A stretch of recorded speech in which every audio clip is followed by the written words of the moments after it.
Hello friends, मेरे teacher classes में आप लोग का बहुत बहुत फिर से नए सेशन में स्वागत करता हूं। तो हम सीजीपीएससी जो प्री 2023 में जो प्रीवियस ईयर के क्वेश्चन कैसे कैसे क्वेश्चन पूछा गया था, कहां से कितना क्वेश्चन पूछा गया, उस पर हम डिस्कस कर रहे थे। लगभग 45 क्वेश्चन में पिछले प्रीवियस ईयर में जो है लगभग सेकेंड पार्ट में थर्ड पार्ट है उसमें कवर करा दिए थे। हमारा चौथा पार्ट है, तो इसमें सॉल्यूशन के साथ बताया जा रहा है। जो है आंसर, जो भी पीएससी आंसर ले उसको मैं यहाँ पे डिस्कस कर रहा हूँ। कुछ भी मैं अपने तरफ से नहीं बता रहा हूँ, जो पीएससी आंसर ले है उसी को मैं यहाँ पे डिस्कस कर रहा हूँ। तो चलिए स्टार्ट करते हैं सेशन। पहले बार आए तो चैनल को सब्सक्राइब करके रख लीजिएगा ताकि जो नोटिफिकेशन है आप तक पहुँच पाए। पहले बार आए तो चैनल को सब्सक्राइब करके रख लीजिएगा ताकि नोटिफिकेशन आप तक पहुँच पाए। छत्तीसगढ़ के जीएस कंप्लीट आपको पढ़ाया जा रहा है सभी एग्जाम के लिए इम्पोर्टेंट, चाहे मेंस की आप तैयारी कर रहे हैं, चाहे प्री के हो, चाहे व्यापम के कोई भी एग्जाम हो, पूरा डिटेल के साथ पढ़ाया जा रहा है। अभी हम छत्तीसगढ़ खनिज स्टार्ट किए हैं, पहला पार्ट अपलोड हो चुका है।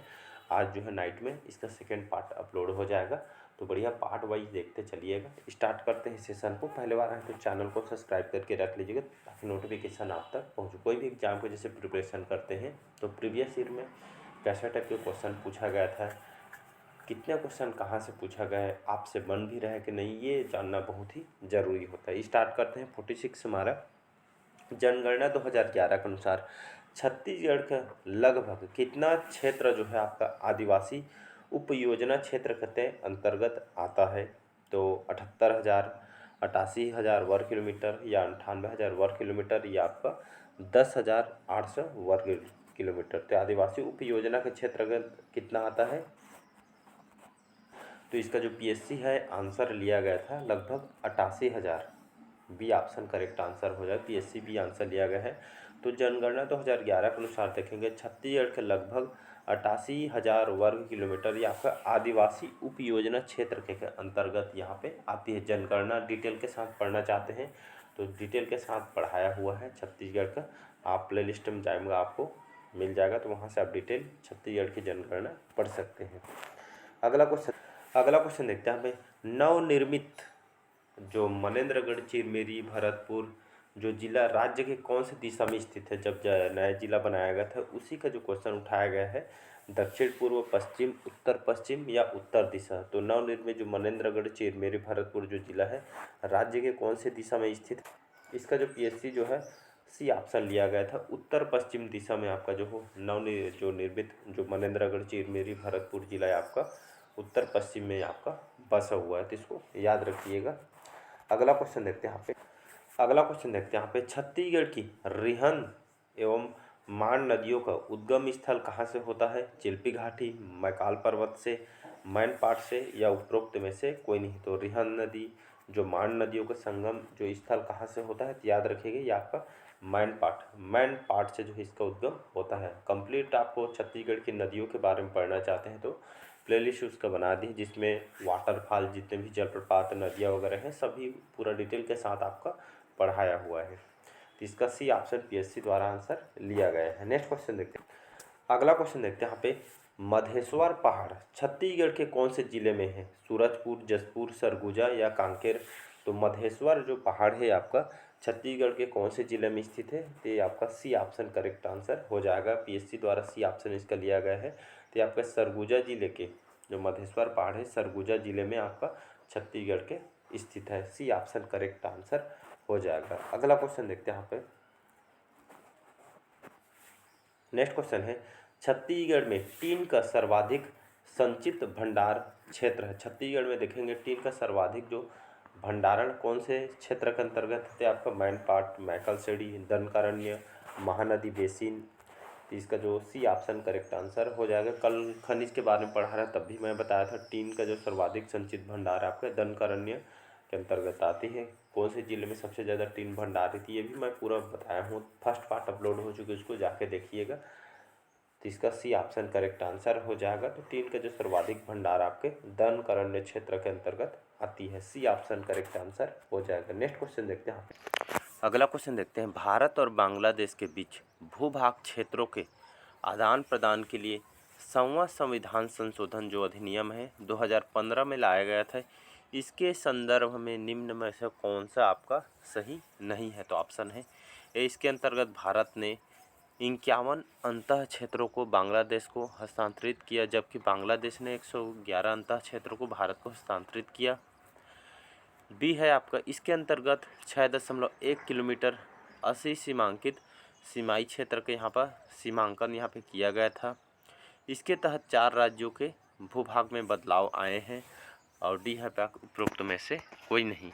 तो इसका जो पीएससी जो आंसर लिया गया था, ये ऑप्शन लिया गया था। इसके अंतर्गत भारत ने 51 अंतः क्षेत्रों को बांग्लादेश को हस्तांतरित किया, जबकि बांग्लादेश ने 111 अंतः क्षेत्रों को भारत को यहाँ पे हस्तांतरित किया था। मतलब ए ऑप्शन यहाँ पे करेक्ट आंसर हो जाएगा।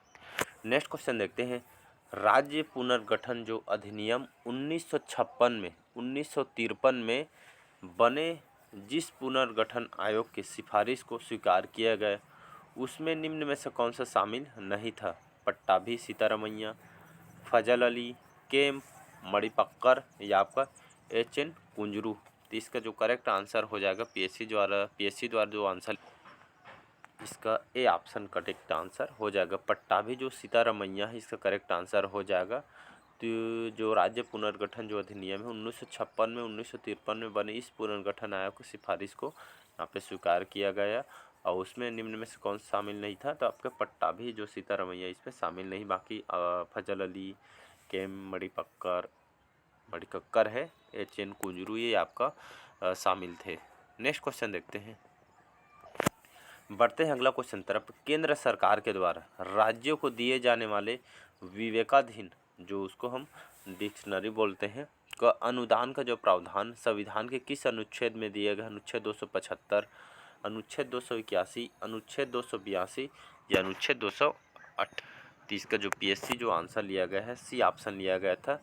तो केंद्र सरकार द्वारा राज्यों को दिए जाने वाला जो विवेकाधीन जो डिस्क्रिशनरी जो अनुदान का प्रावधान संविधान के 282 अनुच्छेद में यहाँ पे किया गया, मतलब सी ऑप्शन यहाँ पे करेक्ट आंसर हो जाएगा। अगला क्वेश्चन देखते हैं। राष्ट्रपति की चुनाव प्रक्रिया के संबंध में क्या सही नहीं है? राष्ट्रपति के चुनाव के जो प्रक्रिया का जो प्रावधान भारतीय संविधान के अनुच्छेद 55 में निहित है। बी है, किसी उम्मीदवार को नामांकन दाखिल करने के लिए लगभग 50 प्रस्तावकों और 50 समर्थकों की हस्ताक्षरित सूची का जमा करनी होती है इसमें। और सी है, विधायकों के वोटों का जो मूल्य अलग अलग राज्यों की जनसंख्या के आधार पर किया जाता है, जो कि 1971 की जनगणना के आंकड़ों पर आधारित है। या डी है, उपरोक्त में से कोई। तो इसका जो करेक्ट आंसर हो जाएगा उपरोक्त में से कोई नहीं, इसका करेक्ट आंसर हो जाएगा। तो राष्ट्रपति चुनाव प्रक्रिया के संबंध में आपका उपरोक्त में से कोई नहीं, इसका जो है सही नहीं है। तो मतलब डी ऑप्शन यहाँ पे पीएससी द्वारा आंसर लिया गया है।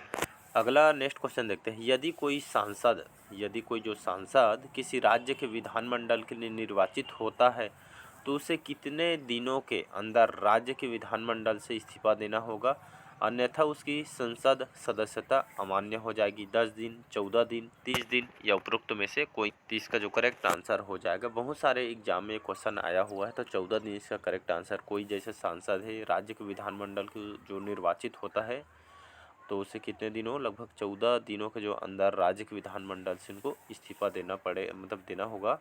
और जैसे ऐसे नहीं करते हैं तो उसकी जो संसद सदस्यता यहाँ पे ख़त्म हो जाएगी, अमान्य हो जाएगी। तो मतलब ये आपका बी ऑप्शन 14 दिन इसका करेक्ट आंसर हो जाएगा। नेक्स्ट क्वेश्चन देखते हैं यहाँ पे। अगला क्वेश्चन देखते हैं यहाँ पे। निम्न राज्यों को राज्यसभा में सीटों के आधार पर घटते क्रम में सजाएं। एक बार फिर से क्वेश्चन रिपीट कर रहा हूँ। निम्न राज्यों को राज्यसभा में सीटों के आधार पर घटते क्रम में सजाना है। तो गुजरात, कर्नाटक, केरल, उड़ीसा। बी है, कर्नाटक, गुजरात, केरल, उड़ीसा। कर्नाटक, गुजरात, उड़ीसा, केरल या फिर गुजरात, कर्नाटक, उड़ीसा, केरल।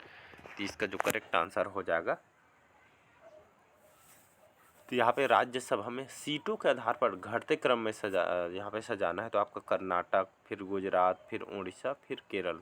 कर्नाटक, गुजरात, उड़ीसा, केरल या आपका राज्यसभा में सीटों के आधार पर या फिर घटते क्रम में आपका सी ऑप्शन करेक्ट आंसर हो जाएगा। Next question. अगला क्वेश्चन देखते हैं यहाँ पे। 57वां क्वेश्चन हमारा। निम्न का सही मिलान करें। उत्तर पश्चिमी हिमालय, जास्कर हिमालय और उत्तराखंड हिमालय, शिवालिक श्रेणी। दार्जिलिंग और सिक्किम हिमालय, नमचा बरवा। अरुणाचल हिमालय, यहाँ पे देख सकते हैं कूट मिलान है, ए बी सी, यहाँ पे डी दिया गया है। तो यहाँ पे तो यहाँ पे उत्तर पश्चिमी जो हिमालय आपका इसका भाग है, ये आपका शिवालिक श्रेणी के भाग, मतलब 1 का 2 हो जाएगा। हिमालय उत्तरांचल हिमालय आपका जास्कर का भाग है, जास्कर श्रेणी सुने होंगे, और यहाँ पे सी है। और दार्जिलिंग और ये आपका सिक्किम जो हिमालय है आपका चौथा कहाँ गया जी, ये आपका हिमालय का भाग है, मतलब यहाँ पे ये आपका हिमालय का भाग है। और अरुणाचल प्रदेश ये आपका किसका भाग है, ये लास्ट आपका नमचा बरवा का भाग है। तो इसको याद रखिए, ऐसा मैचिंग करके आपको दिया गया था।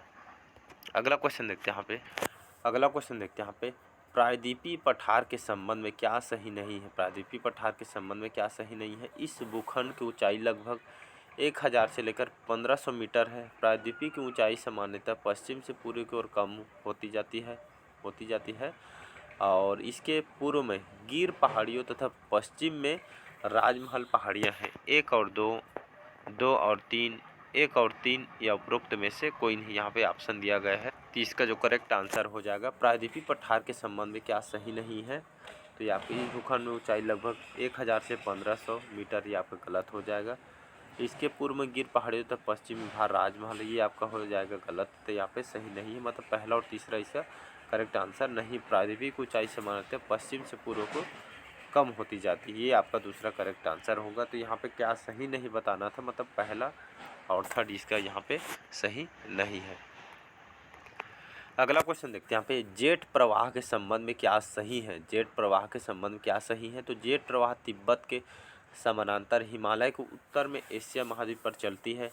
तिब्बत उच्च भूमि जेट प्रवाह को उत्तर तथा दक्षिण शाखाओं में विभाजित करती है। जेट प्रवाह की उत्तरी शाखा भारत में जाड़े में महत्वपूर्ण भूमिका यहाँ पे निभाती है।